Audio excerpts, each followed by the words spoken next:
Welcome, happy Equinox to everybody here. Welcome to people from around the globe. And if you see the map, you see we're already pretty much doing that, getting people around the globe to our global meeting on the Equinox. I am Robert McTague. I'm an American living in Bucharest, Romania. I'm joined by Lena Rachel Anderson, the great Lena Rachel Anderson from Copenhagen, Denmark. Bob Bungie coming from Cascadia, aka Western Washington State. In the United States. We're happy to have everybody here. Our overall theme that we have for these Equinox events is what it means to be human. And today we're going to specifically talk about how we relate to each other as human beings. But before we get started, Lena has some practical Zoom things she wants to go over with everybody, just to kind of get things rolling. Yeah, I mean, we've all spent so much time online by now that I think everybody is familiar with Zoom. One thing that I would like to ask of everybody is that if you're not one of the speakers, please mute your microphone. If you don't and you sneeze or something like that, you will end up in the video sneezing because Zoom goes for where the sound is. So you're also most welcome to have your camera turned off. We will send you out into breakout rooms during this session, and that's where you can meet a lot of nice people and from literally around the globe. And then we'll have a Q&A with the speakers. We have at one time we've had somebody who was kind of rude to a speaker, and if we experience that, I have the mute button. We're very open to freedom of speech and differing viewpoints, but we do expect people to behave. So, yeah, I think that's all I need to say about that. We do want to keep a civilized tone here. And on that note, we actually have another little thing that we would like you to begin with, to activate people and not just have talking heads on the screen, which is we would like you to take a piece of paper and a pen and think about what makes us relate better to other people and or to the planet. Name 3 things, and do not write it in the chat, please, because if you do that, everybody else will either write the same or deliberately not write the same. But if you all write it on paper first, 3 things that makes us relate better to the people and or the planet. We will actually have your individual thoughts on this, and I'll just give you a minute to write that down. And that was definitely a minute. Please share your thoughts in the chat, and let's see what this group thinks helps us relate better to other people and the planet. And what we'll do is that or actually Robert will do it, so you know who's doing all the work here. We'll take all the input and make a word cloud. And we just had an amazing word cloud in the previous session, and I bet we're gonna have a really amazing word cloud from this session as well.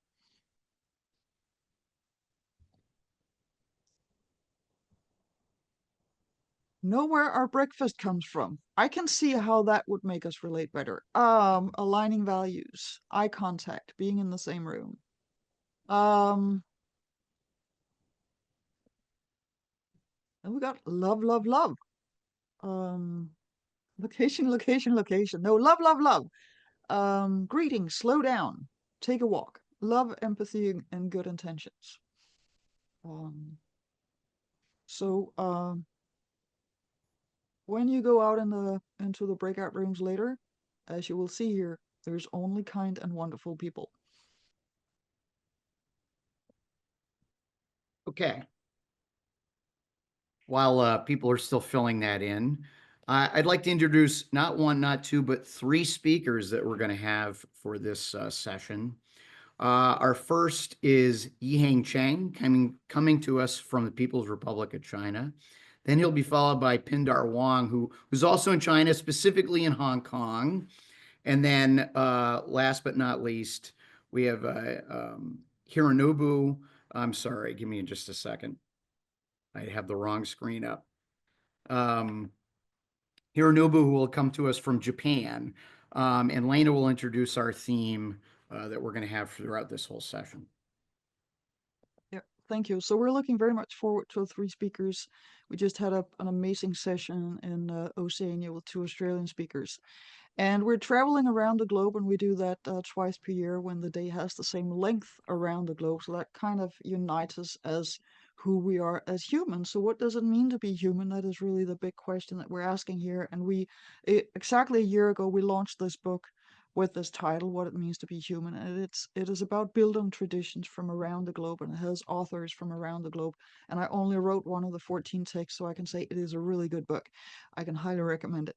But what we want to do here is bring people together around education, Bildung, what it means to be human, and the really big questions. And last time, not least inspired by Pindar Wong, we had the overall theme cooperation, and this time it is relating. And why relating? Couldn't we just talk about connections? So connections can be transactional, and connections can be corruption. But relating actually means that we have a deeper connection, and it can be to people, it can be to nature, the planet around us, it can be to our past, it can be to our present, and it can be to our future. And in order to create a better future for all of us and even a better present, we can't really change the past, but we can learn from it. We need to relate to it. So that is why we chose the topic of relating for this event. And in order to also think about, so how do we make this more concrete? What are the things that we need to take into account? Last time we wrote a paper called ABCDEFGH about concrete things that we need to take into account. And this time we continued with the alphabet of IJKLMNOP. We talked about indigenous culture and influence in the previous session, and now we listed justice. And part of justice is, I mean, goes really deep into who we are. Even macaque monkeys have a sense of, if not justice, then at least injustice.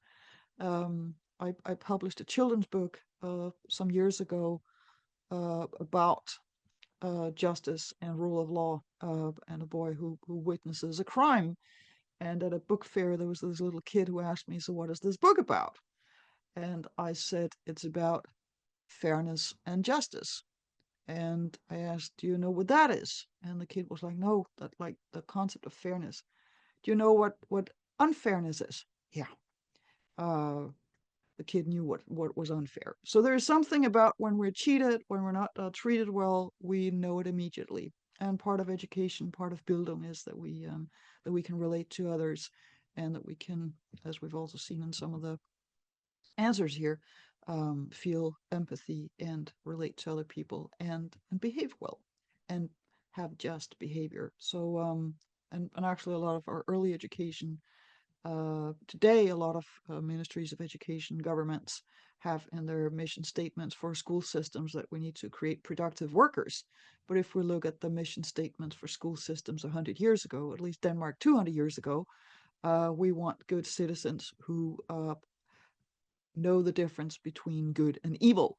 So even education has changed over the course of the years. So that is part of the frame for the whole series, for this session, and for the sub sessions today. And now we're in East Asia, and I will hand over the microphone to Yi-Heng Cheng from China, and he writes me that he can hear me and that he hopes we can hear him too. He has had a problem with logging on with the camera. So if Yi-Heng ends up speaking off camera but with a microphone, at least we know that he's there. But let's see how that goes.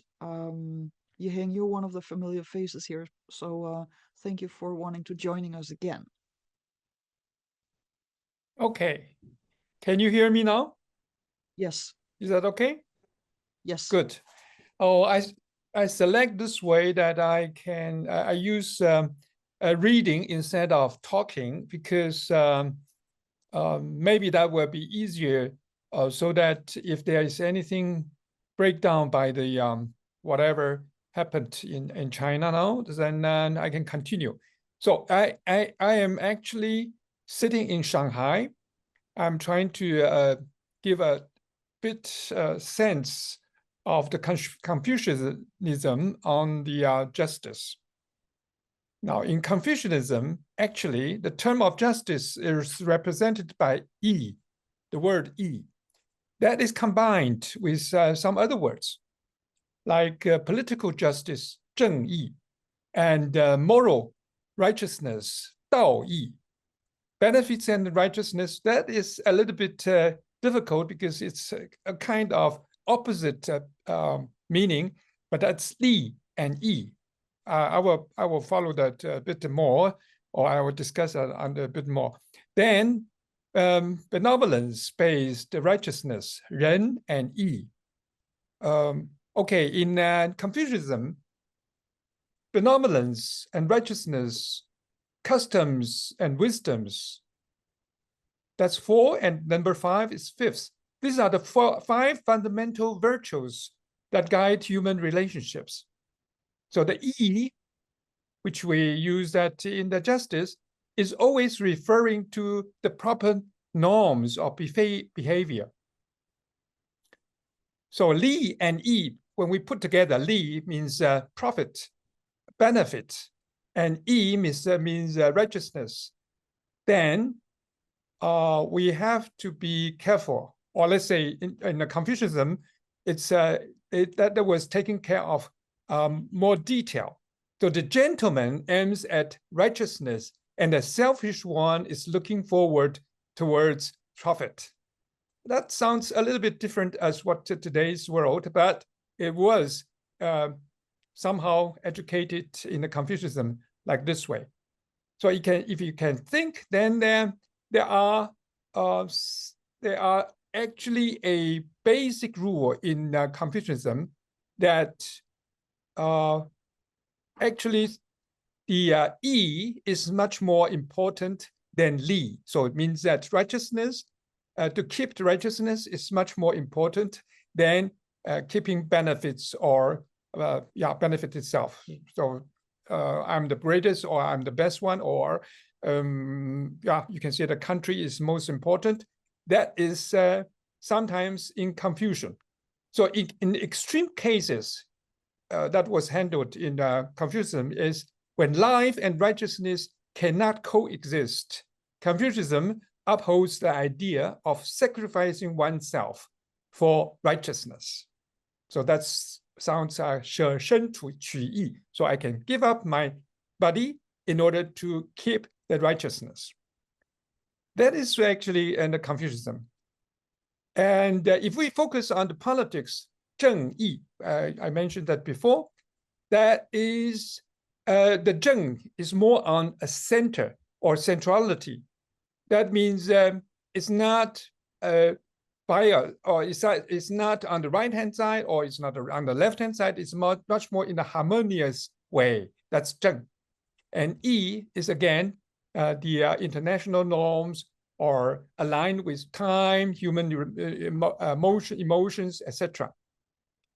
Well, if we look at the time scale, the past justice has already gone. Reverse never, although when we try to reverse it, or try to find out, or try to really search for the justice, that will only lead to future confusion, even with certain comfort. It's for discussion, but that happens. Future justice has not yet shaped, and predicting one's real, doesn't really help actually avoiding such man-made catastrophe. Only education, well, with social innovation, may reduce the risk. So now we are mainly focusing on the present justice. That is actually what we want to confront and address. The scope of contemporary justice is vast. That include politics, ideology, globalization, I use the word capitalization, economic interest, and AI development. Any factor that affects personal survival, health, livelihood, or freedom, falls within the realm of justice. Many times, justice can be reached with through freedom, equality, sharing, and negotiation, without touching actually submission caused by power or oppression with violence. Negotiation is preferred as an approach, of course. However, history doesn't show this way. It shows that there are plenty of such events happened in regime change, in territorial expansion, and colonial plundering in the past. These histories have, in turn, also fueled today's continuous pursuit of justice across the region and its nations. That includes Russian-Ukraine war or Israel-Hamas conflict, and the civil wars now in Africa, in Afghanistan, and also now in Syria.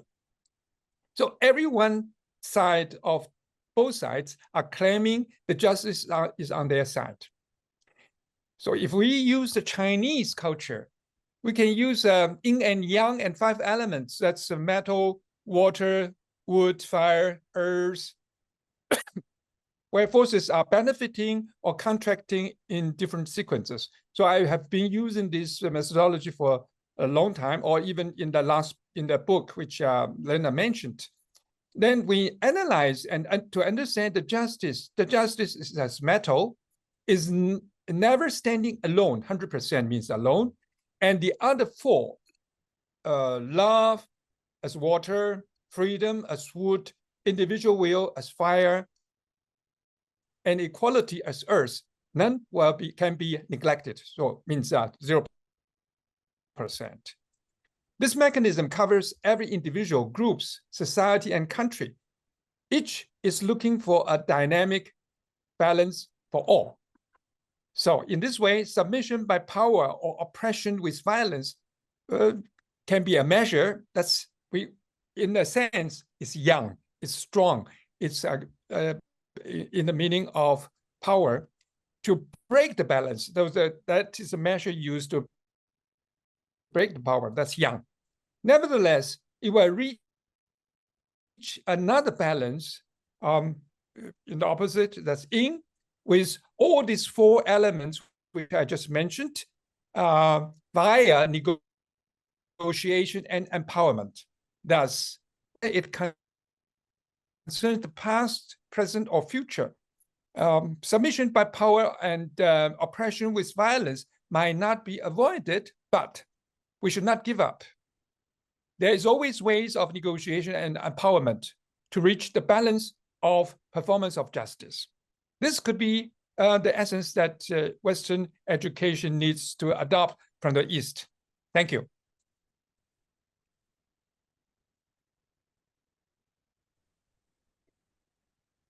Thank you, Yi-Heng. We're going to go to our second speaker. We're going to actually do a breakout after all 3. Is that correct, Lena? Just so I'm clear. Yeah. And our next speaker is Pindar, is coming to us from Hong Kong. Thank you. Yes, I'm from Hong Kong, also part of China. And I would like to thank Yi-Heng for his very clear exposition of, one could call it an architecture, way of how things fit together in which to reason about how one should live one's life and the relationships that we have with each other. I don't want this to become a language lesson. Hironobu will talk about what we call in Cantonese yan loi, which is the sort of the class of humans. And I will talk about guanhai, which is guanxi, which is this network of relationships. But before I do that, in some sense, I want to build on what Lenny mentioned earlier, which is this notion of justice. And we heard from Yi-Heng about this notion of violence. So in some sense, justice delayed is justice denied. And we participate in this game of society because we believe it's fair. Right? If we didn't believe it's fair, we'd do our own thing. We'd make up our own rules. We don't have a common set of, I guess, law and order. One of the great inventions is law, and the notion in many places that no one is above the law.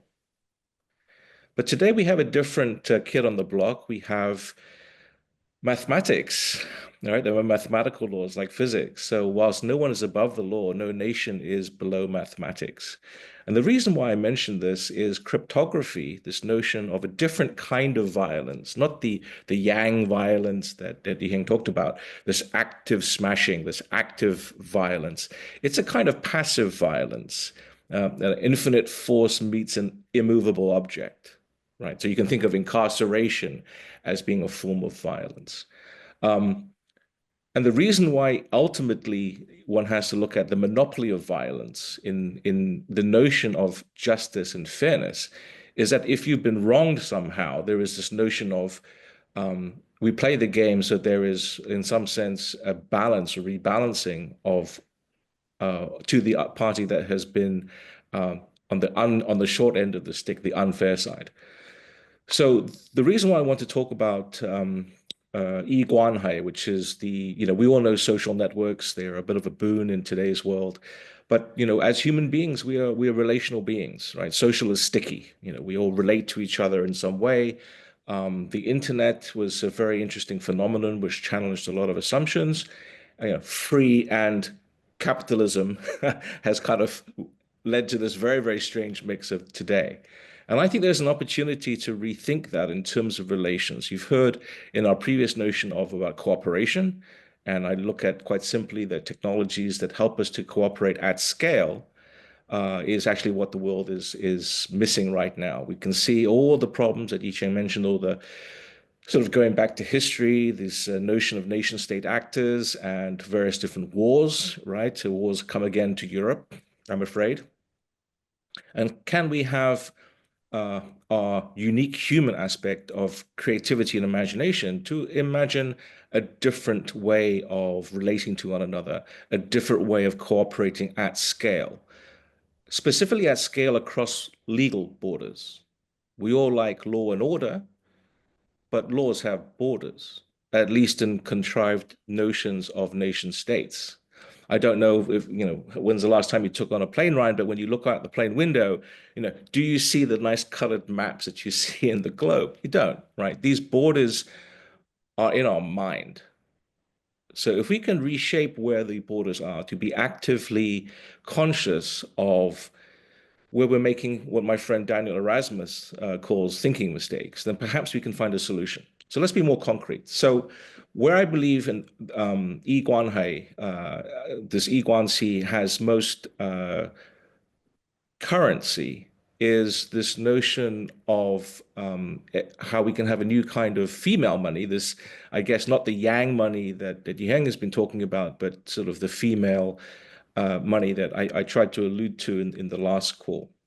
But before doing that, the reason why I say I think it's very timely to have this discussion is because I think there's a change in assumptions, right? And let me illustrate that. And when you have a change in assumptions, no one's really going to ring a bell. You have all sorts of consequences. There's a change in market structure. And the one that we're using today is in this call, right? This Zoom call is this notion of distance equals cost. And in the old days of the telephone network, for those of you who remember, we used to sort of bleed money with international phone calls, right? So distance equals cost. We all assumed it was true. If you made a long distance phone call, we all bled money. And today we're having this global video call because that assumption no longer is hold true. The second example, I didn't get to talk about that, the last one was, when you can see something that was previously thought unimaginable, when the assumptions changed, either running a 4-minute mile, or the example that I prefer to use is the Wright brothers, right? Flight, right? In 1903, I think the Wright brothers flew 37 meters, right? Not a huge amount, but they flew. And 66 years later, we were on the moon. So the assumption that I think is changing right now is in the notion of money. In other words, what we accept, I think there's an unbundling of money. I think that the three different forms of money, principally all kind of yang money, this male money, either I have it or you have it, which materializes from the physical world. Only I have this red pen right now, you don't, right? I can give it to you, but then I lose the red pen and you gain. So it's kind of zero-sum thinking. Today, after the invention of Bitcoin, we have 13 million cryptos. right? We have an 813 crypto exchange. So something's going on, right? There's about 2.7 trillion US dollars of money that's been just created out of nothing. So what I'm saying is that we can relate to each other if one thinks in terms of cooperation, not in terms of money, because that comes with its own context, but I would call it the means of cooperation. What are we going to do? How are we going to cooperate? And what is actually the exchange? Is it going to be transactional? And my example in education, and I choose education for a very specific reason, is that it doesn't have to be.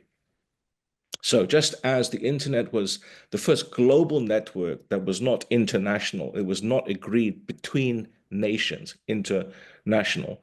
It has allowed this whole today's event to even occur.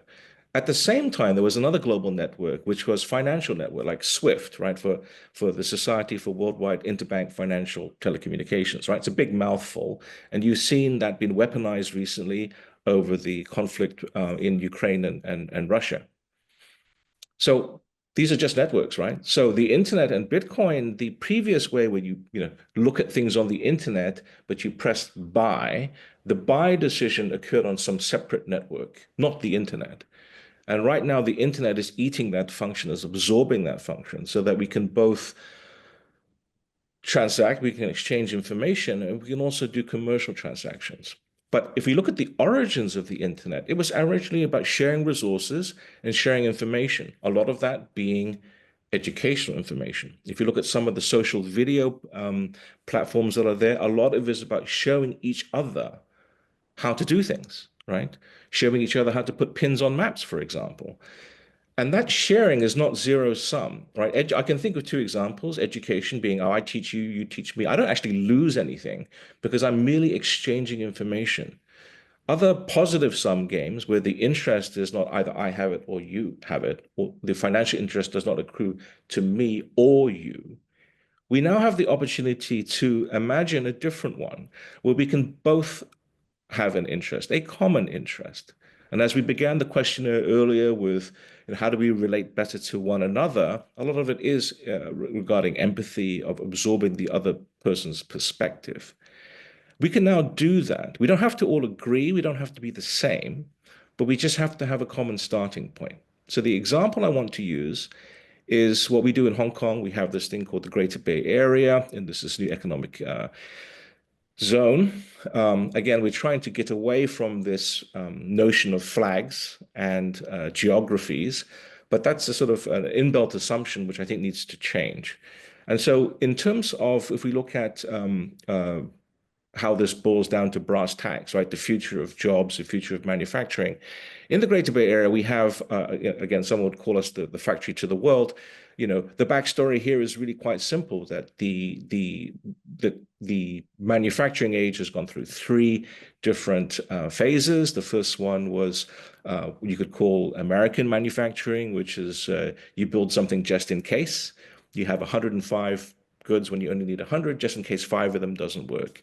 And then post-World War II, we had just-in-time manufacturing, which is you have enough money to build one thing, you better make it perfect, because if you can't sell it, you're not going to get your money back. And that was sort of Japanese manufacturing.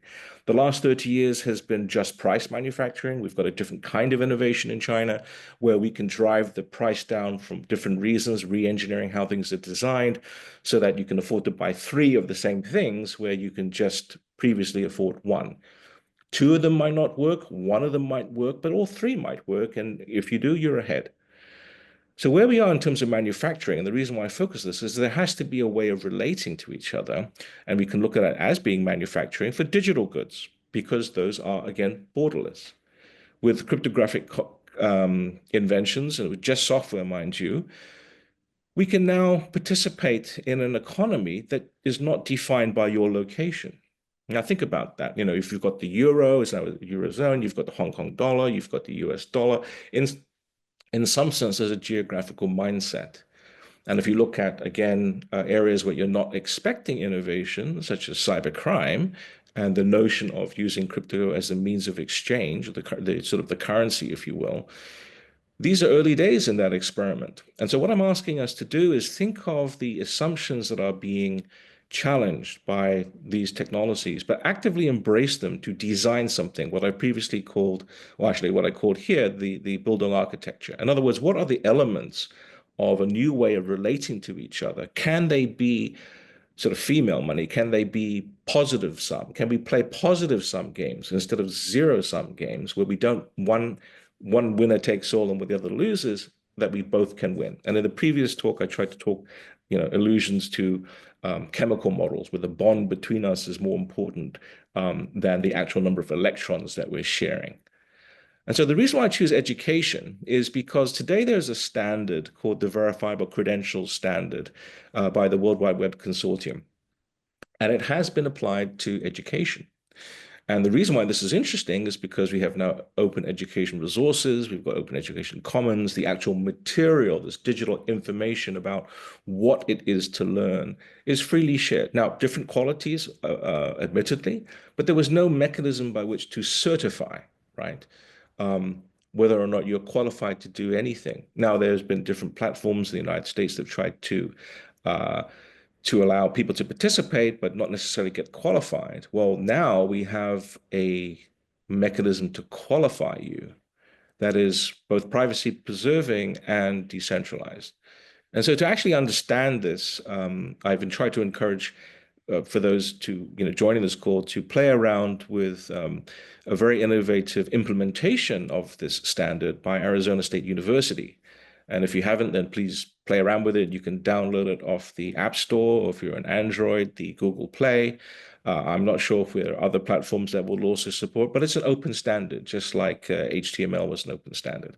And what this basically does, and the reason why it's important, not just because of the networks that you can create, and so the Arizona State University created this trusted learner network, tln.asu.edu, just look that up.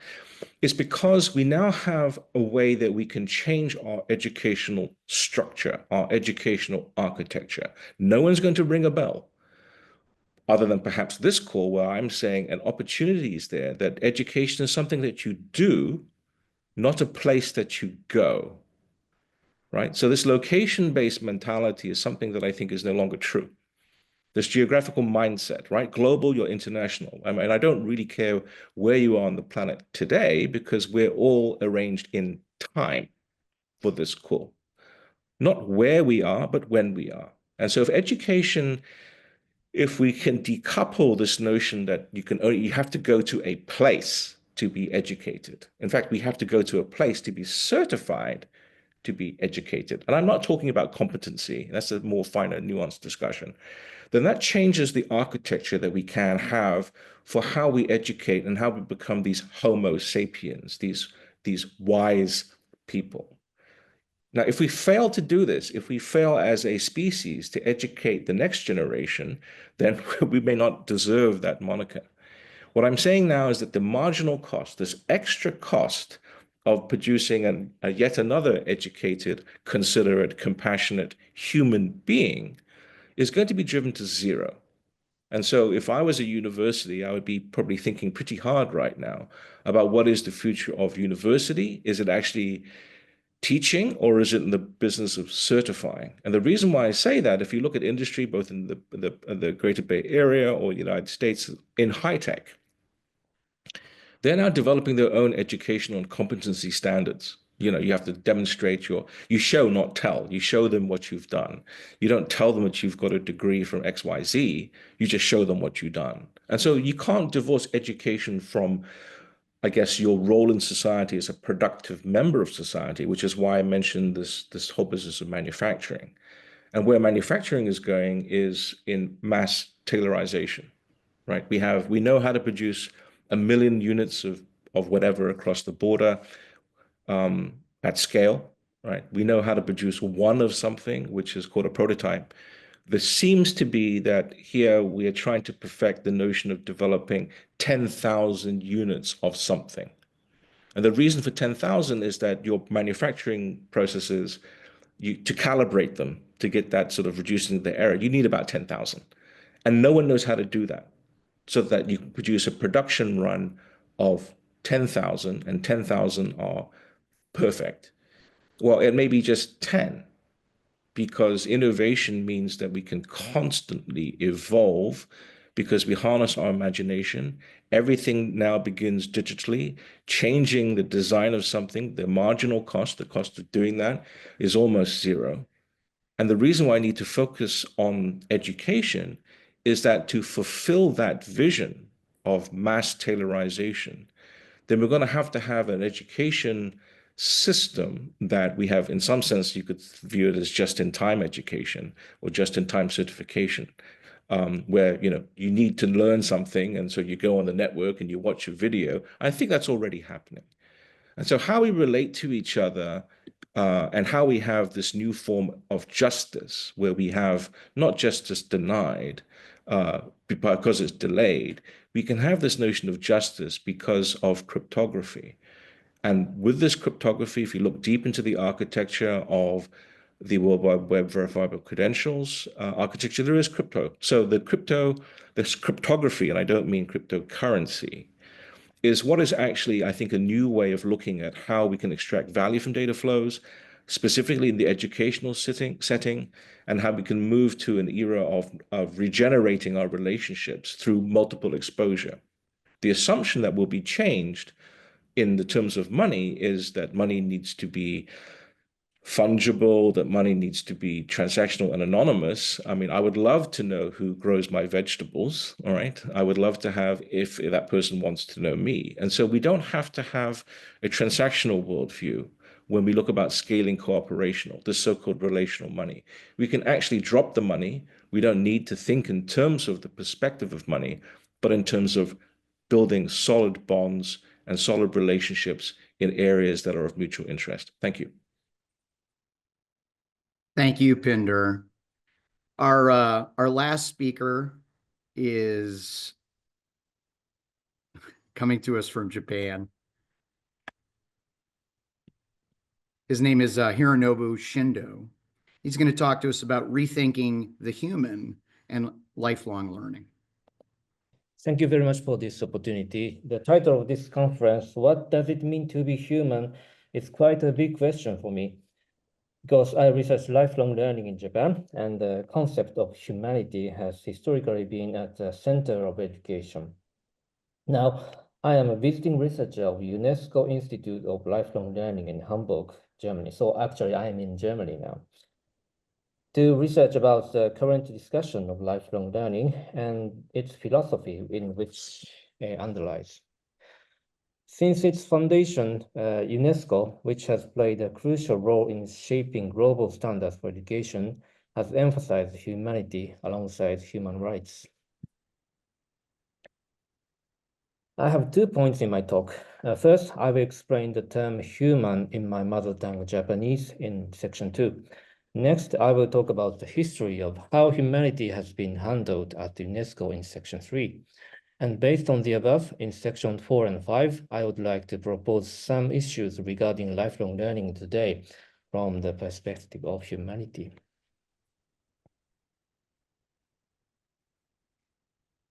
In the beginning, I'd like to share this question. Why do we need to reconsider humanity? As education becomes increasingly market-driven and globalized, the meaning of lifelong learning continues to evolve. Since the 1990s, as neoliberal ideologies have gained prominence, the post-World War II consensus that education should uphold human rights and humanity has been losing its persuasive power. Instead, education is now increasingly framed in terms of developing human resources for economic growth. However, precisely because of this shift, we must revisit fundamental questions. What does it mean to be a human? And how can we nurture and protect our humanity?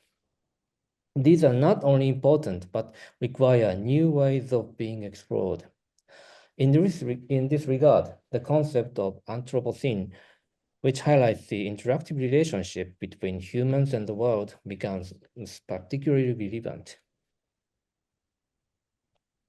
To expand and update the framework for thinking about what it means to be a human, I'd like to begin by focusing on the Japanese term ningen, which corresponds to the English human. Originally, a Buddhist term, Ningen, referred to the world where humans live. Over time, it came to mean a human in Japan. The philosopher Tetsuro Watsuji, influenced by Heidegger, paid particular attention to this term. He argued that Ningen implies that human exists within both time and space, and he emphasized the significance of aidagara, which means relationship, as Dr. Pindar said, which means interpersonal relationships embedded in the world. It is easy to reduce these insights to a common interpretation: humans cannot live alone, which will resonate with many Japanese people, but I think it is overly simplistic. Likewise, one could see it as a critique of Western individualism, but that alone would not be sufficient. To go further, let us change the subject and consider UNESCO's approach to humanity. Since its founding, UNESCO has promoted respect for humanity and human rights through education, science, and culture. The preamble to its constitution states that the wide diffusion of culture and the education of humanity for justice and liberty and peace are indispensable to the dignity of man and constitute a sacred duty which all the nations must fulfill in a spirit of mutual assistance and concern. Alford said that when UNESCO was founded just after the end of the war, concepts such as human rights and humanity were also compromises that many hostile countries could agree on. In other words, while they were ideal concepts, they also had political aspects. However, these concepts have nonetheless endured as a shared ideal across different political perspectives, as evidenced by UNESCO's 80-year history. And UNESCO has consistently emphasized that humanity and human rights must be sustained and cultivated through learning.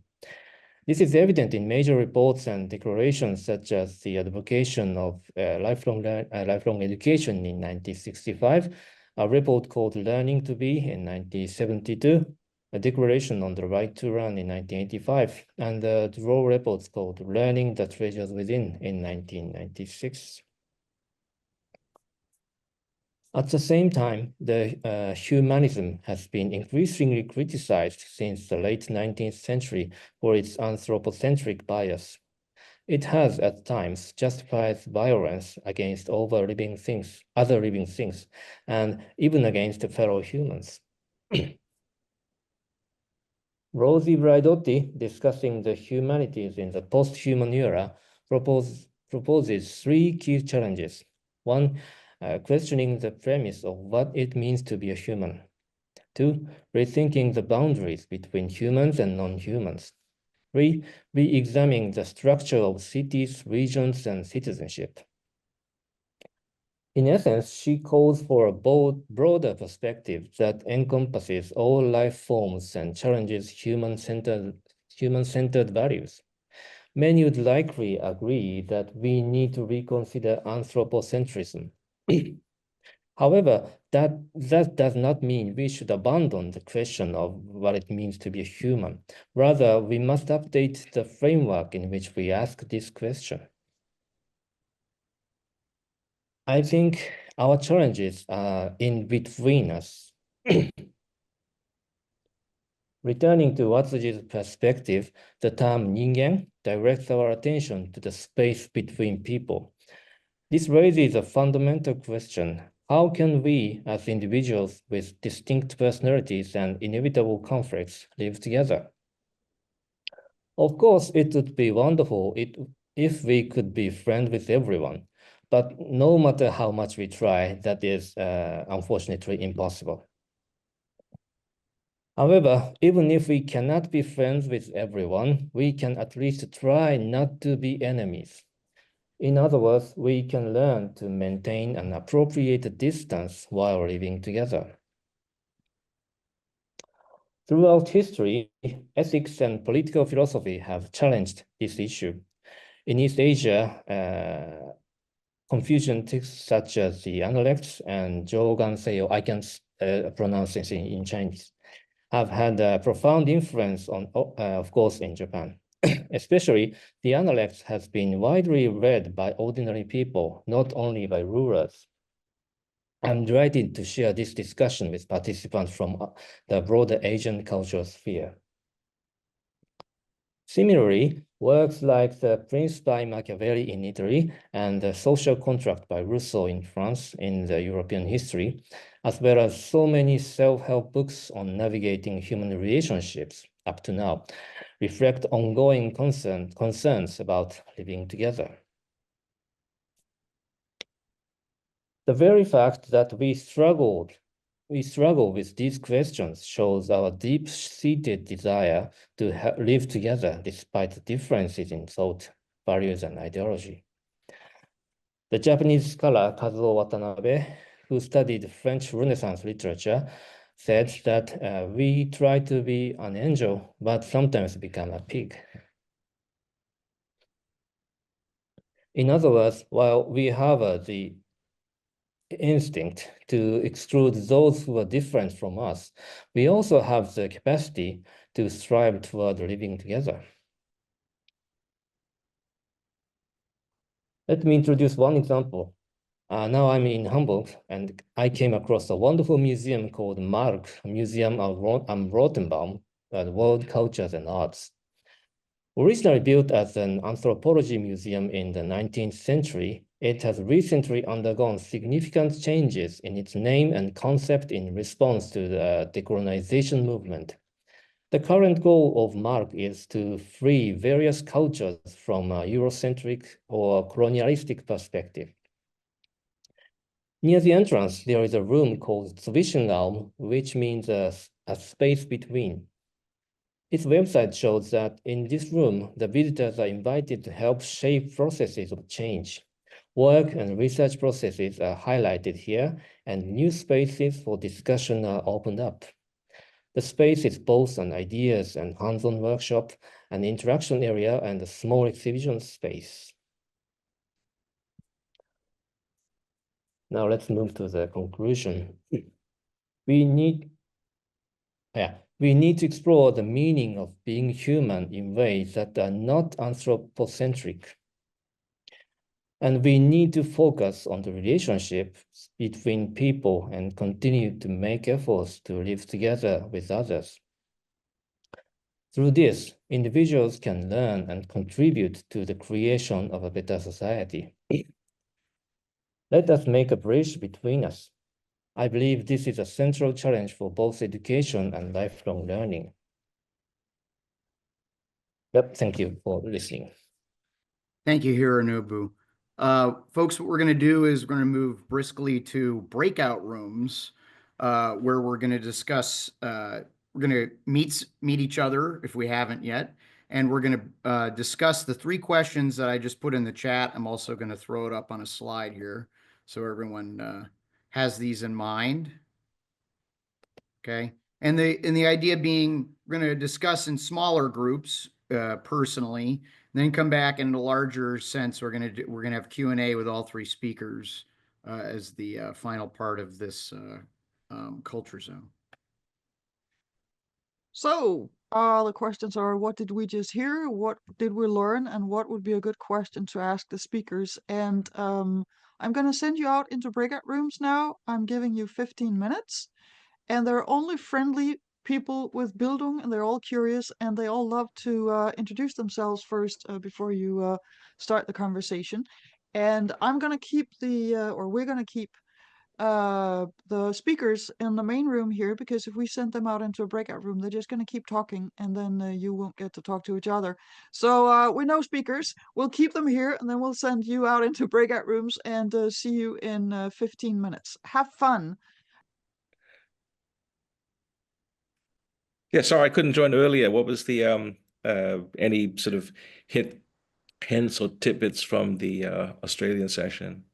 Again, divided by time and geography. We had a fascinating discussion.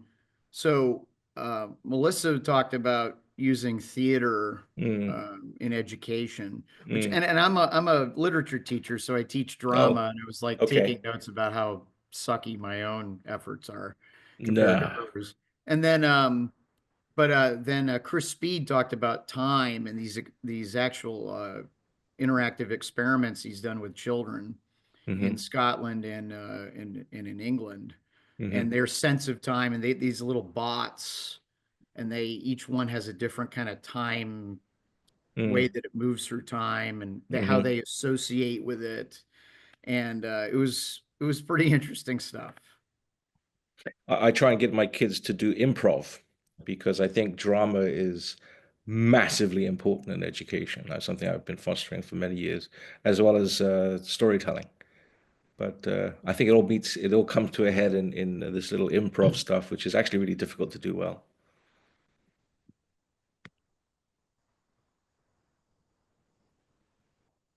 Yeah, I mean, improv is some of the hardest, and particularly if it's supposed to be funny. I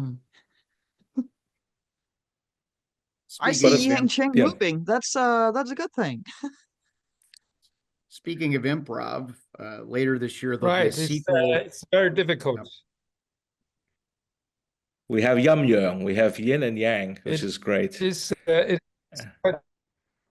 And Yan Choi, which is the Cantonese phrasing for what the Hironobu was referring to, the class of humans. Right. And we have Guanhai, so I mean it's a bit of a language lesson, but I mean we've had a few hundred years to think about it or more.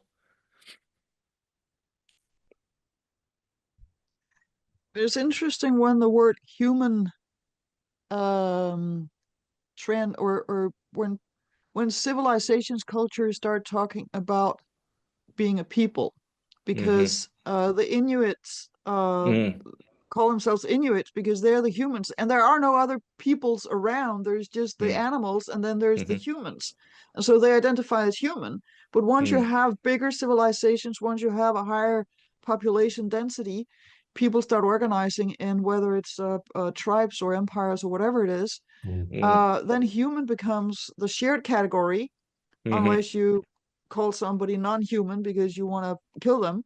But it's interesting when you don't have a word for different peoples under the umbrella of human. It says something about when do we have so many people that they start perhaps fighting each other or trading, and having the others.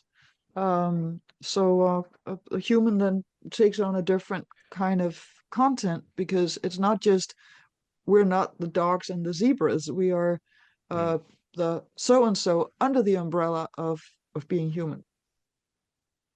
Two things I've learned to be human, I guess, is, and I'm ridiculed for this, I like the two kinds of greetings. The first greeting is Mayan, and the way you greet each other apparently is saying in Lakesh. In Lakesh means I'm another you. Okay. And the second one is Mari, which is you actually go and rub noses. And you do not ever underestimate the power of rubbing noses. If you doubt me, next time you go in a social thing, go rub noses. I think you will. It's a human thing. It totally transforms one's sense of space.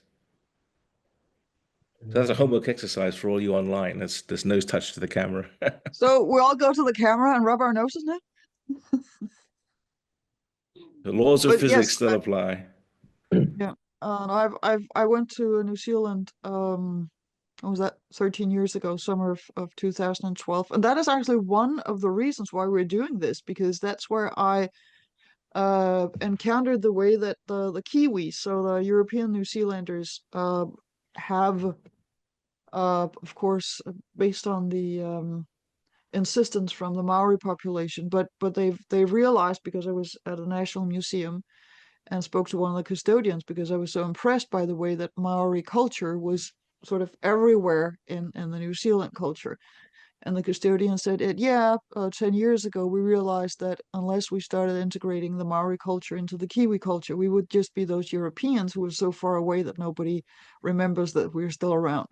So in order to actually have that sense of uniqueness and shared identity, not just in place, but with relations to the rest of the world, I realized we actually have something that is uniquely New Zealandish, and that's the Maori culture. And then it has, probably looks different from a Maori perspective, but it definitely has changed a lot of the attitudes towards the Maori population. So yes, but I was at a conference and we did rub noses.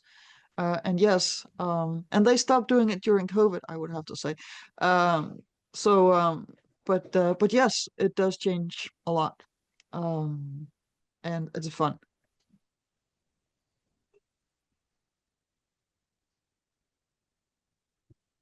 And it's fascinating to hear your and welcome, Michael. We just send people out into breakout rooms, so they'll come back and then we'll have the Q&A.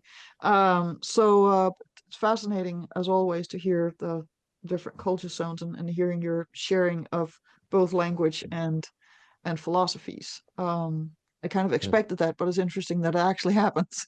Well, we are clearly sort of in a Wittgenstein-esque way, a prisoner of language.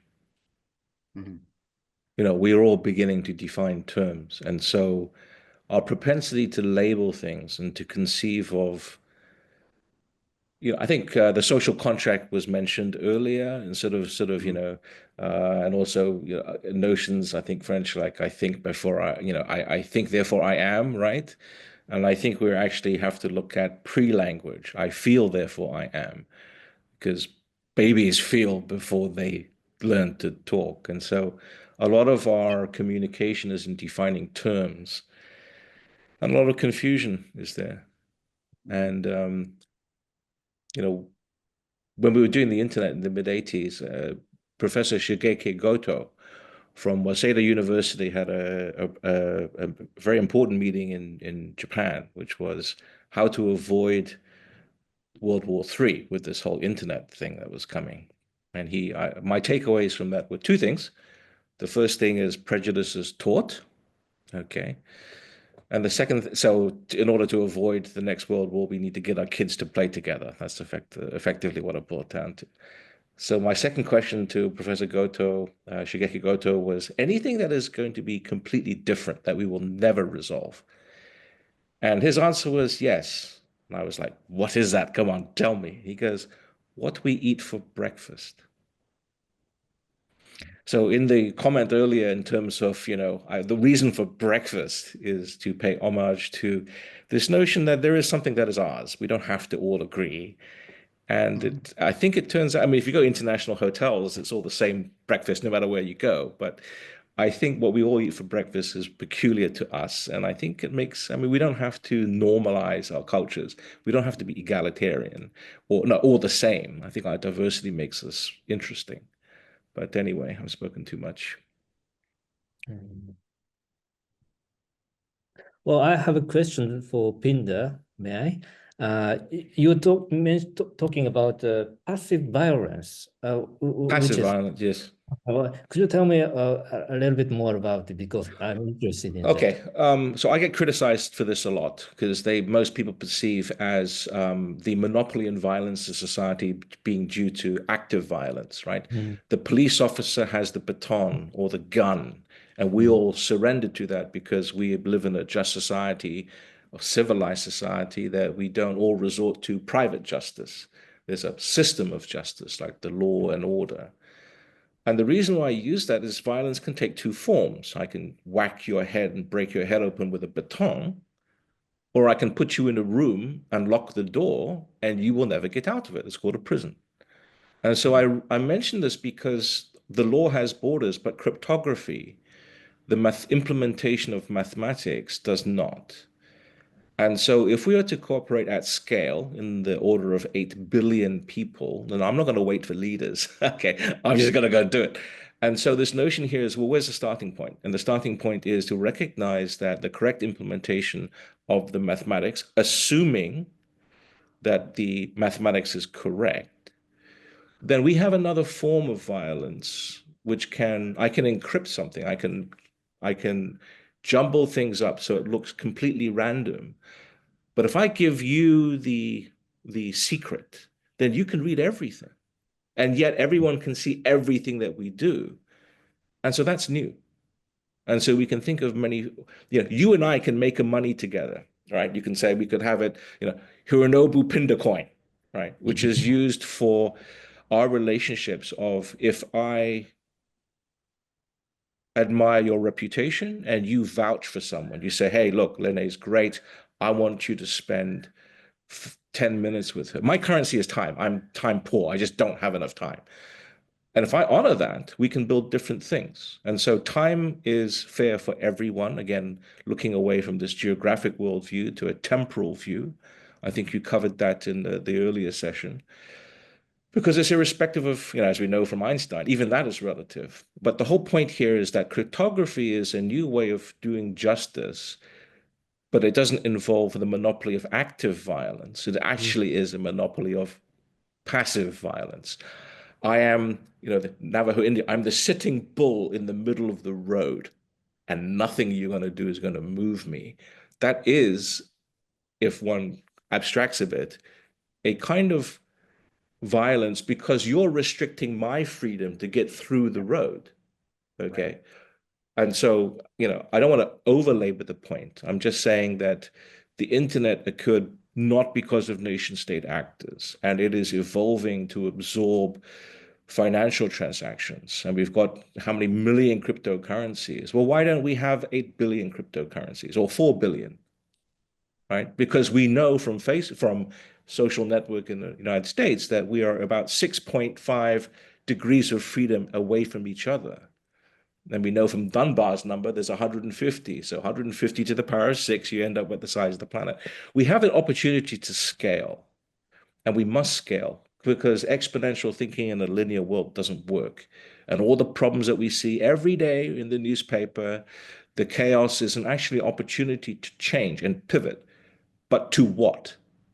And so what I'm suggesting is there are elements of a solution if we use what I think the Greeks call epinoia, our capacity to imagine. In fact, we have a failure of imagination. So all I'm saying is that there's a new ingredient in the toolbox, a chili pepper, okay, called cryptography. And I don't mean sort of crypto tokens. That whole area didn't exist until 2009 with Bitcoin, where we had to invent scarcity, right? So all these assumptions, like Wikipedia, we're going to create an encyclopedia that anyone on the planet can edit. Oh, well, how is that going to work, right? We're going to have, boom, it's there. The internet, oh, distance doesn't equal cost. Assumption, dead, we killed it. We had to invent scarcity, right? Copyright, right? We introduced Creative Commons, this notion of, well, don't ask me for permission, I just give it to you. The law didn't work that way. We had to invent a whole series of licenses. So the question here is, what is the assumption that I'm challenging for the next round of evolution? And I'm challenging the notion that education is a place you go to education is a thing you do, like lifelong learning, right? And the more early we get, and there's an iteration between industry and to take 24 years of our species or life to educate them, I think is a failure of our species, right? Before they become active participants in society, right? We can do that anytime. Now, if we change the pivot, our perspective, like the moon, I mentioned the moon, right? We have Earthrise, like this picture of the Earth from the moon. If we have this change in perspective, then maybe that's the best thing that this group can do. But I'm going beyond that. I'm pointing to an implementation of an open source wallet, which I can say, hey, it's open source. We've got now standards for credentials. Which society cooperates at scale and education wins. And we're doing that. At least in southern China. So I would like to ask a question about digital violence, and I'm not talking Sure. about abusive language or anything. I'm talking about algorithms that may treat people differently. Yeah, of course. Because I mean, it wouldn't be that hard to have an algorithm with facial recognition saying we don't want women online, Sure. or we don't want Black people or Asian people. Or Europeans for that matter. But I mean, you can make an algorithm that says some people get prioritized here and get access to news and connections first. Sure. Well, right now we have a whole generation of priests, right, who are now defining us. They're called coders, right? They are potentially inculcating bias, prejudice in all forms, but they speak a language that is not transparent to everyone. And maybe they're on some kind of emotional spectrum, not just to single that out. So as a society, who reviews the code? Who watches the watcher? Now, who cares about the law? We have a whole separation of powers. We have no such equivalent structure with respect to automation, right? Which is ultimately what we're doing with reinventing the digital wheel for automated decision making. So automated decision making, this repetition, this wheel, if we have a little bias in the wheel, then maybe by design. I mean, we're going to try it. What can be weaponized will be weaponized. The question is, can society detect it fast enough to decide to change? And that's why groups like this are important. We're waving a flag, but we have to do more than that. Anyway, we're back in group session, I think. Yep. Welcome back from the breakout rooms. Robert, let's carry on.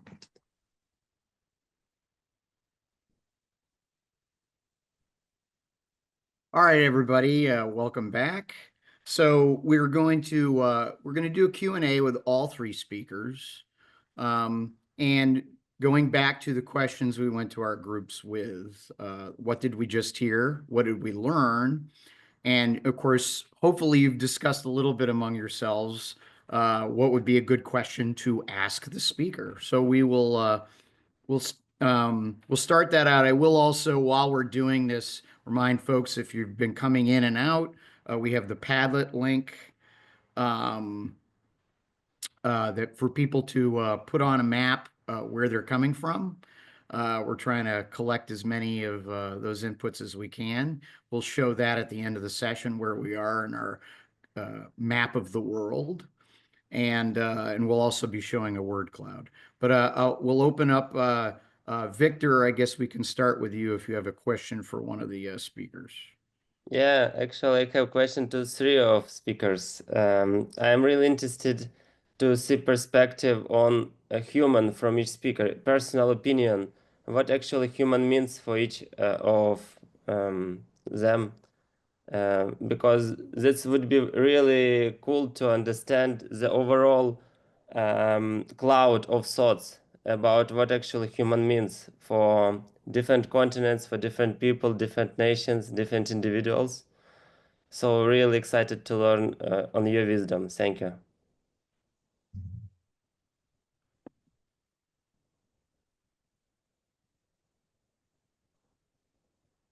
Let me jump in and borrow from my friend Hironobu from a Japanese term called ikigai. If you don't know what it is, look it up. We were talking before about the prison of language. To me, what it means to be human is to learn from one's mistakes. And I've been inculcated this in my boys to be autodidacts, to be able to teach them. We have a conflict on making mistakes and getting good grades, and yet they are where they are, which is, I'm a skeptic of organized education at scale, either the Prussian model or the Austrian model or what have you. But I would say, to me, to be human is to make mistakes, but that's fine. It's not good. It doesn't go far enough. It's the rate at which you learn from making mistakes. Making mistakes is fine, but the rate at which you learn, like, what's happening in the rearmament of Europe right now, like, what do you not understand, right? Or, losing your currency 3 times in 100 years. What do you not understand? Well, to borrow from other philosophies about karma and the life wheel, you don't worry, you might have plenty of time to get this right. Thank you.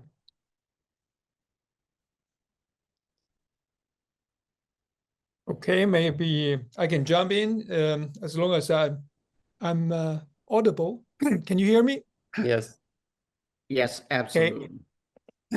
So I don't think I will invent anything, because this definition, that's not a definition. Basically, it's a description of the Buddhism, saying that human, you don't need to look outside. You have to come back to your own self. So to look for your real self, that's a human.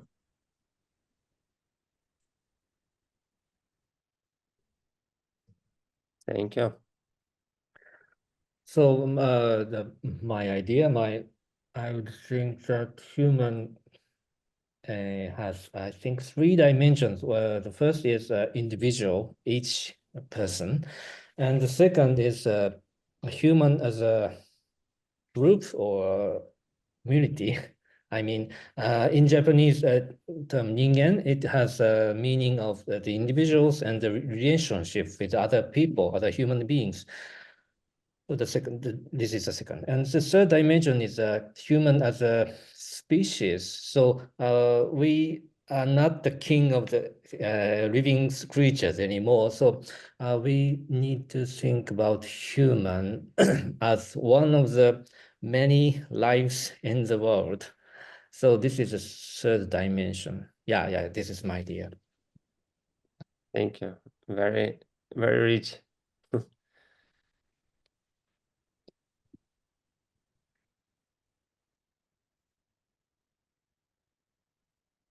Anyone else have a question?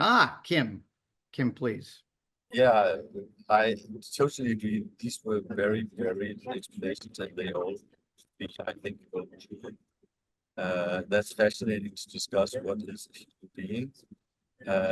But could you reflect on UNESCO's take on it, so to speak, which I think also have some value, namely.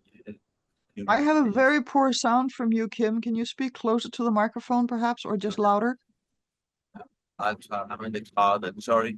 So the UNESCO says to be human, it's about freedom, it's about justice, and it's about what's the third one? I forgot now, sorry. Peace. Yeah. So this UNESCO definition, do you think it's valuable, and is it something that we can still unite around?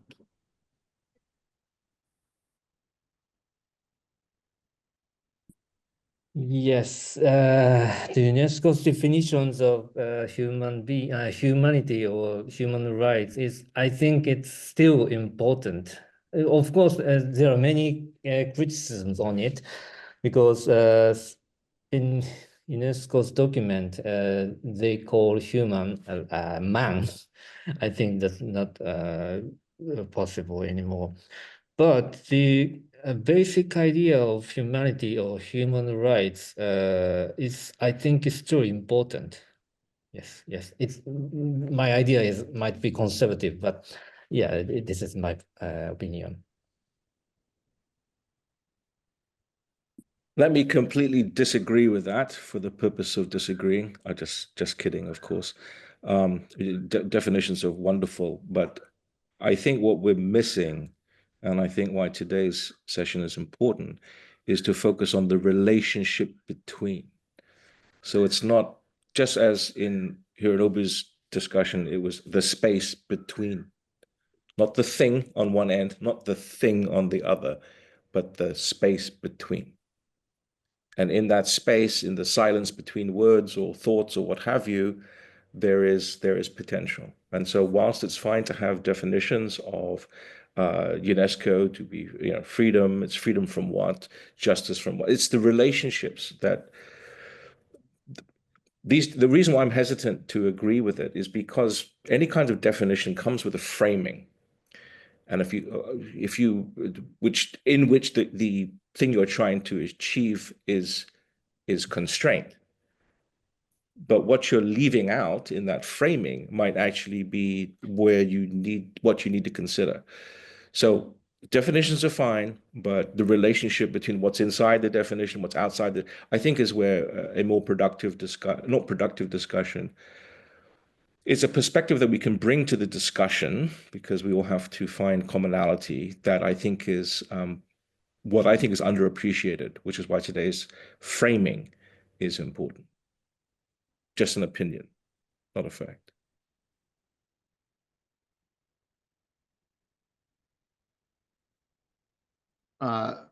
Lena, did you want to say something, or? Just in the order of appearance, I'm trying to be a normal participant here. Okay, sure. We're going to, Christian, you'll be first, and then after him, Lars, you can ask your question. Yeah, I was also in the question mode. My this was my second breakout session, which was much more productive, where we had people talking to each other from different places. And I think I was, first of all, impressed by the fact that, well, we have got much more in common than that we have in terms of differences. I think we understand the same issues. We've got the same, very similar challenges. I talked to a social entrepreneur from Azerbaijan and to another social entrepreneur from Pakistan. And yes, they live different realities, but we perfectly understand each other and we refer to very similar situations. On the other hand, I was very impressed to see we learned from the speakers about Eastern philosophies and in particular Confucianisms, which are quite different from Western philosophy. And I think there's a lot to learn from Eastern to Western and from Western to Eastern. So there's much diversity, but on the other hand, in spite of our diversity, we have got much more in common. So the question here is, how can we learn from each other and also teach each other to appreciate our diversity and enrich ourselves, but also, and even maybe more so, understand how much we have got in common to live humanity as a common adventure?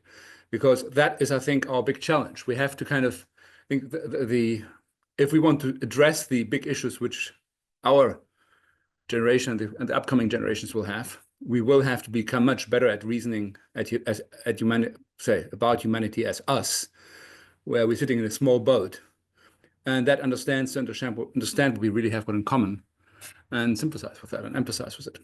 So how do we kind of make it practical to learn and teach these things so we can kind of understand better what we can bring to each other and what we have got in common? So we have to learn from our lawyers, and that means, what I mean by that is teach the other person's perspective, right? Not to learn the other's perspective, but you actually, to demonstrate the learning, you actually have to teach it. So from the Eastern side, if one wants to look at this sort of dichotomy, the Eastern has to learn to teach Western philosophy and vice versa. And in that process of building that kind of difference in relationship, there can be a new kind of understanding. As I sort of, before the breakout groups came together, I was telling a story of when we're doing the internet in Asia at the very early time, we were all concerned that we're all going to have nations repeating World War II. And the one of the things that was discussed was, all prejudices taught. And the lesson learned there is, in a pragmatic sense, is to get all our kids should play together. That's kind of where we ended up, the confusion, because obviously as adults, they have a certain lens and viewpoint. So let's all get our kids to play together would be my pragmatic suggestion. I think that's a very nice one. No, I think I entirely agree, because you don't learn about differences and what we have in common just by reading each other's texts or just kind of discovering. I think we have got now the means for doing lots of things in groups where people meet and do things with each other without necessarily being in the same physical space. I think that was something, I think this is a question of borders. And I think if we want to kind of have humanity as a whole, that means we also learn about solidarity, not only here and now, but also solidarity across borders and across generations. I think that's one of the fundamental values which we have to develop. And I think education has got a absolutely central role here, because that's a change of viewpoint. That's a way of seeing the world differently. And clearly, well, I've had the luck to live in 6 different countries in my now relatively long life already, and that certainly has, in very different cultures, and that certainly has contributed enormously to the fact of, well, the interest and also the appreciation of diversity.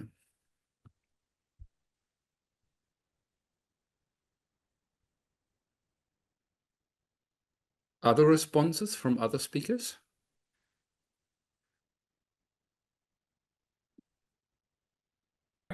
Well, I'm trying to think about the differences and also the commonality of what we are talking about. We come back to the justice and say pursuit of the justice, like the karma, which many people has mentioned.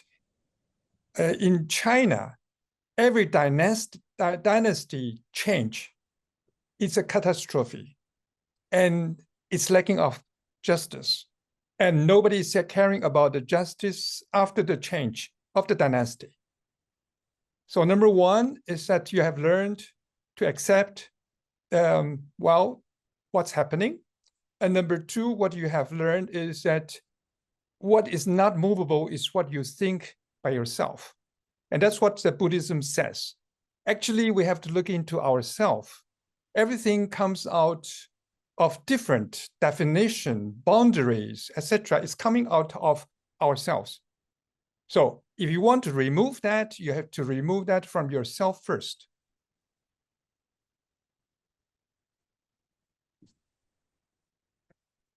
Well, I was thinking about the difference and commonalities of East and West, but I think in Eastern tradition we tend to emphasize the relationship, not rather than individual. So I think this might be our tradition, but I think that commonality is more important.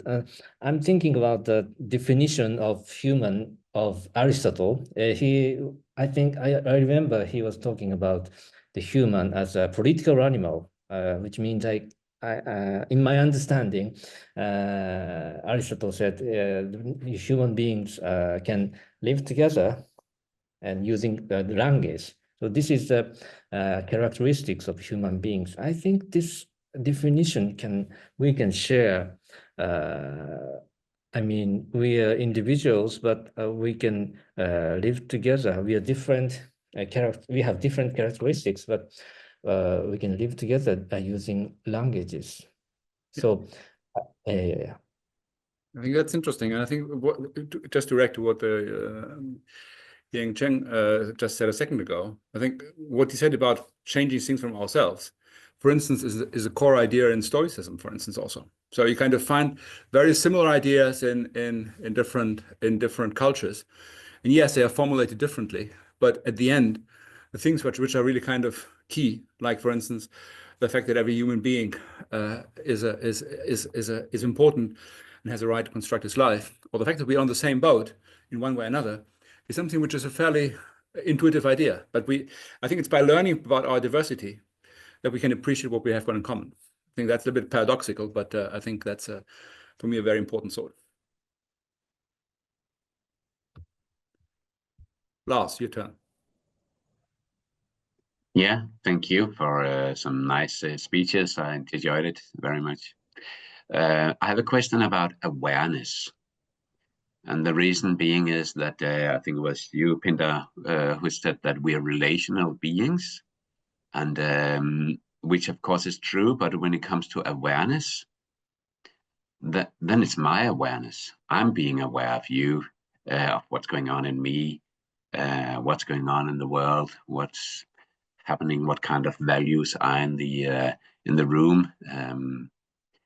So it's a question about what do you think we should do, or where should we place the act of being aware in the relation, because the awareness that's mine, but of course it's also necessary to have a good contact to be in relation that is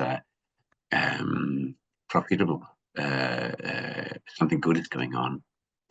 So your thoughts about the act of being aware, I would like to hear more about that. Oh gosh, thank you for the easy question. If I can just take a step back from the notion of awareness to the notion of consciousness, okay, or sentience. Okay, so I think, therefore I am, right? The first famous statement, I know that I exist because I am self-aware. I was alluding to, I feel, therefore I am, because it's pre-verbal. The evolution of consciousness and this notion of relation, in some sense, you can mix the Eastern philosophy of self-relations, in other words, know thyself, right, is the hardest one, your relationship within yourself, with the, between your two ears, right, the internal weather, and sort of that's the yin side, the female, the hidden, the less obvious, and then there's the what I think you're saying is the external relationship between us, okay, which is not internal weather, it's the external relation between two parties. and the illusion of separateness, which I think we're trying to say is an illusion. We have more in common than we do different.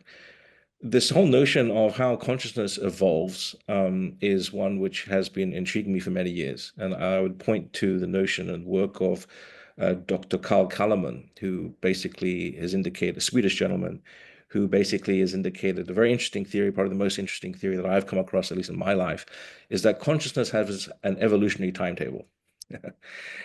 There is a timetable for how consciousness evolves. And so I would actually look into his research on the ninth wave and what is happening to consciousness, and at least on the those who are more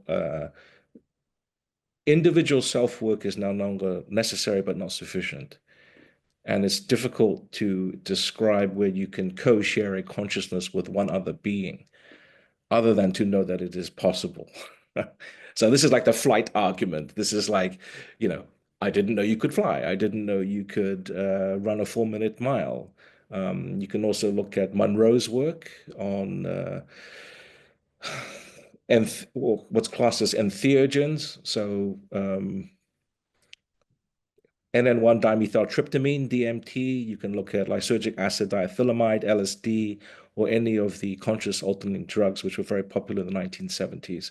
Imperial College is now doing large-scale trials with LSD at scale, so that you can have a different state of consciousness for prolonged periods.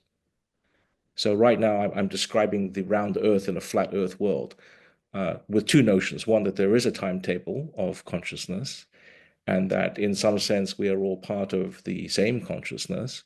You can look at the work of Tom Campbell, My Big Toe, My Big Theory of Everything, and he goes through his own view coming from a NASA perspective. These are just words, and unless and until you experience it directly, you probably won't know what I'm talking about, and that's fine. Okay, we live inside our heads, but we also need to live inside our hearts. So, to what I'm not suggesting taking drugs, although I am, okay. But there are a class of drugs called entheogens, the spirit molecule, you can read all up about that. The one that might be the most effective for tourists is NN1 dimethyltryptamine, toad licking, and all that other stuff. In Asia, we do it the long way around. We spend, like me, 30 years meditating. Same place, Crystal Palace. You can now understand Islamic art, the foundations from Islamic art and mathematical. And again, this is a completely different domain for the curious, but the illusion of separation of consciousness, or in fact, one goes to the older texts in India predominantly, where in fact consciousness is primal, not matter. So you can take the materium as being in the illusion. And in fact, if you look at quantum physics, where you have observer effects and all the other stuff, it may well be that consciousness is primal. So anyway, it's not what you're probably thinking as being the answer, but that's where I'm at in terms of my investigation. Thank you. Could you write some of the authors you said, Campbell and the Swedish man Carl something in the chat?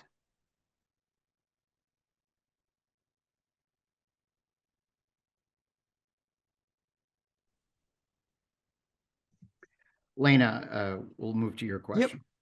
Yep. Thank you. So first, Pindar, you mentioned an app in your presentation. We do have it in your speaker's profile, but if you could share it in the chat here as well, that would be really great. And I have a comment on the East and West and on the two philosophies, worldviews, cultures, perceptions of what it means to be human, because we need both of them. And it's amazing that we do have a species on a round planet where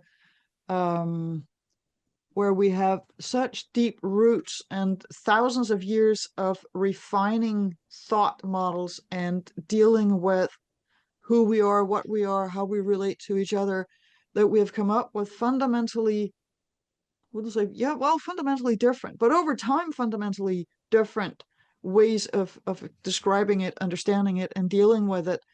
And both of them make sense, and there are probably third and fourth deep traditions out there that seem to be the opposite also, but the Eastern tradition with yin and yang and the Western tradition that I grew up in are the two that I know. And it's absolutely correct that the Eastern philosophy has the relationship, the wholeness of I mean, opposites create a whole together, whereas in Western thought, we separate opposites and we see them as something that don't go together. And the reason why we need both is because the Eastern philosophy allows us to see things in context and in a deeper way than the Western way, and to see how things affect each other and relate to each other. The Western understanding, where the individual without context is the main point, allows us to have human rights and individual dignity and democracy and rule of law in a modern world with disagreeing people, because it's as an individual. Pindar talked about the monopoly of violence by the government, but it could also be your neighbor. It's an individual that if somebody knocks you over with a baseball bat, it's you. Or it's you being locked up by the police. It's not all your well, it's kind of all your relationships, but it's not your neighbor, it's you. Torture affects you. So we are physical bodies, and that's where we have our experience of the world and our sense of comfort and pain.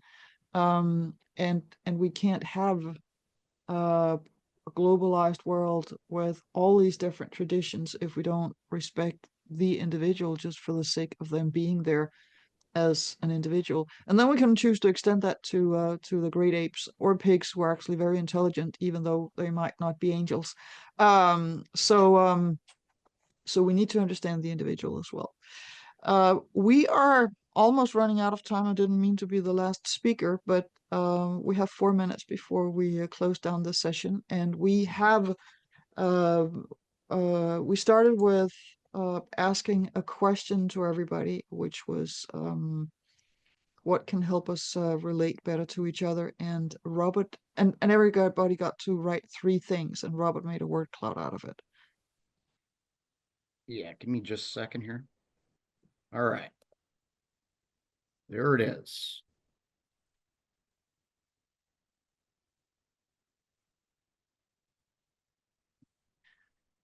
So a lot of shared stuff.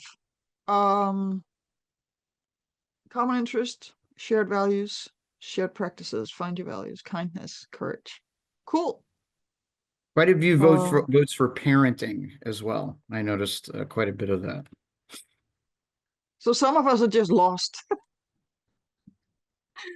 Lost cases. But cool. Yes, absolutely. I think it's actually one thing that puzzles me a lot, is that we have so many philosophers and not a single one, as far as I know, has written any deep philosophy about what becoming a parent actually does to a person, particularly not to women who literally put new life into this world through their body. Maybe just because women don't have time to write it and the men write the philosophy. I don't know. But it is interesting that one of the most significant experiences you can have as a human being, one of the most life-changing experiences, has not been explored deeply from philosophy. So psychology maybe, but not philosophy. So that's just a thought. We have 2 minutes left. And so I would like to thank our 3 wonderful speakers, Yi-Heng Cheng, Pindar Wong, and Hironobu Shindo. Amazing to see you across time and geography here. I think Robert is trying to show us the world map and where we're participating from right now. There it is. And as you'll see, we'll start filling in more people. I would also like to pick up on something Pindar said about making mistakes, and that's part of being human. We actually have a whole session dedicated to life experience and making mistakes, and that's the Middle East in 2 hours. So come back and share your mistakes and your life lessons learned from that, and we will all be a lot wiser. There's also a document that we have online with these different 8 themes that you can read. I'll just share that in the chat, and then I'll share one more thing in the chat, which is that We will, besides returning in 15 minutes and having a session from Asia, we will also return in 6 months when the day has the same length around the globe again. And it is also going to be called the Global Meeting on Equinox. And this time, we've actually been thinking a little bit ahead. So in the chat, there is the link for the program page for the next time. And if you would like to be one of the speakers, if you would like to be one of the co-organizers, if you would like to become an ambassador for this whole thing, please go in there and send us an email. And you can also sign up on Zoom for the next event already. I think I got the time in the Zoom link wrong, but we are so ready to meet again in 6 months. We're so ready to meet again in 15 minutes, and we'll meet in the same Zoom room. But I will close it down because that means that Zoom will end the recording, and we'll have 8 separate recordings, and it'll be manageable from a technical point of view later. So thank you all for joining. Thank you to Yi-Heng Cheng, Pindar Wong, and Hironobu Shindo, and to Robert for hosting the thing, and for you to join, and then see you in 15 minutes in Asia, and we will have 3 Indian speakers. It's amazing. Great. Thank you, Lena. Thank you so much, everyone.